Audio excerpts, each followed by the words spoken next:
Hi everybody, Dr. Woodward here, giving you a little more update on fasting. So I'm getting pretty excited about this. This is our first week to really launch into fasting, the second video here.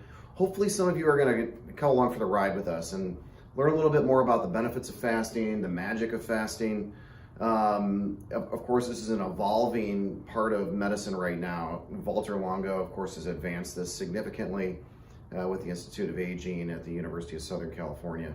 So this is, there's a lot more data out there. There's many people really investigating this and thousands of studies now on PubMed talking about all these fasting protocols and how it can impact our health. So, I just want to boil it down to make it kind of simple for just a minute here, but really here's the deal, is when you think about increasing our health span, which means feeling better longer, and our lifespan, living longer.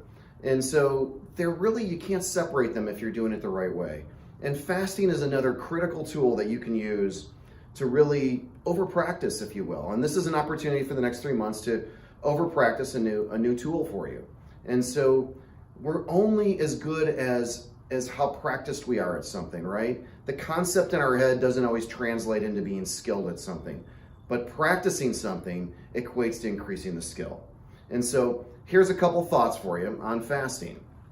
And so we're putting fasting in the hub here.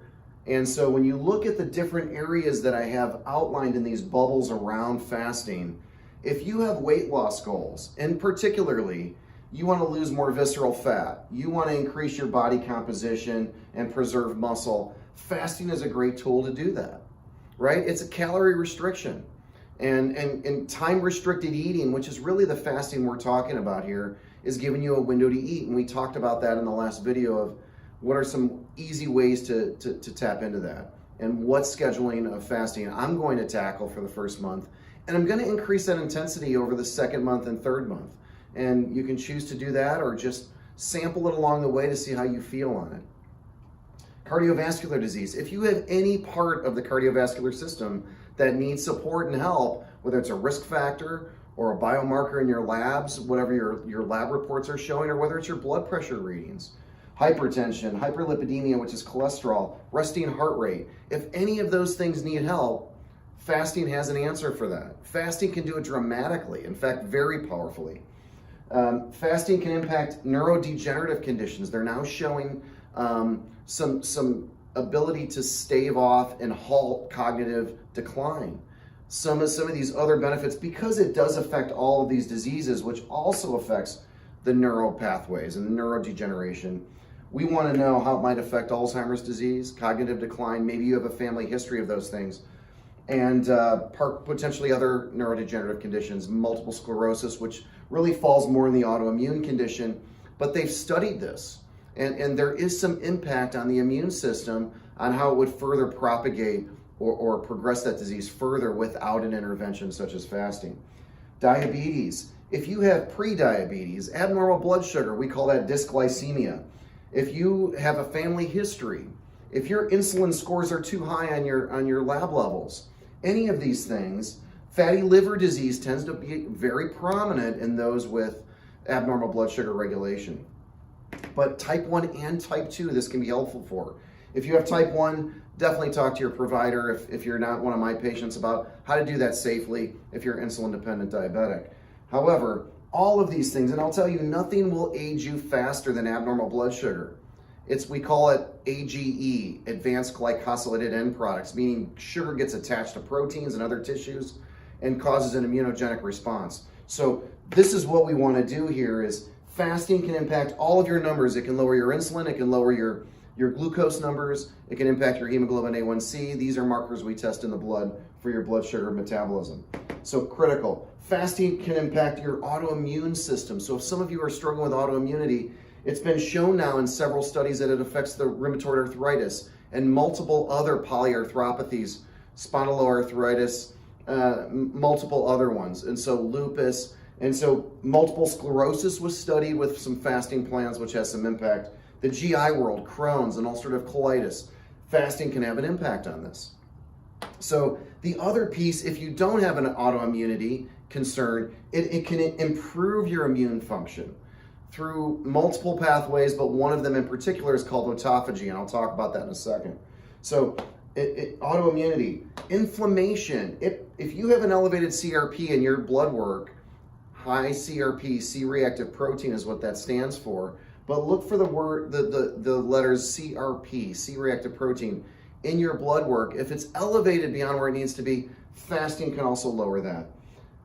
It can improve inflammation in the joints, vascularly in the brain, neuroinflammation in the brain. Any inflammation is one of our big pillars, right, of health and aging. So it can lower that. Cancer, they're doing a lot of study on cancer and fasting, not only with the treatment, but also the prevention. And so when we look at oncogenes, promoter regions that can increase your risk of cancer, and particularly one of them they focused on is called RAS. If you suppress RAS, you suppress potentially the ability to form new cancers and abnormal proteins. And so we want to turn that on. If we fast, we lower IGF-1, which in multiple areas of science and longevity and aging can also decrease your risk of abnormal tumors and lesions and pathologic lesions called cancer. So growth hormone receptor can get manipulated with fasting. You can augment treatment. Sometimes the cells are more vulnerable to the treatment when you're in fasting protocols.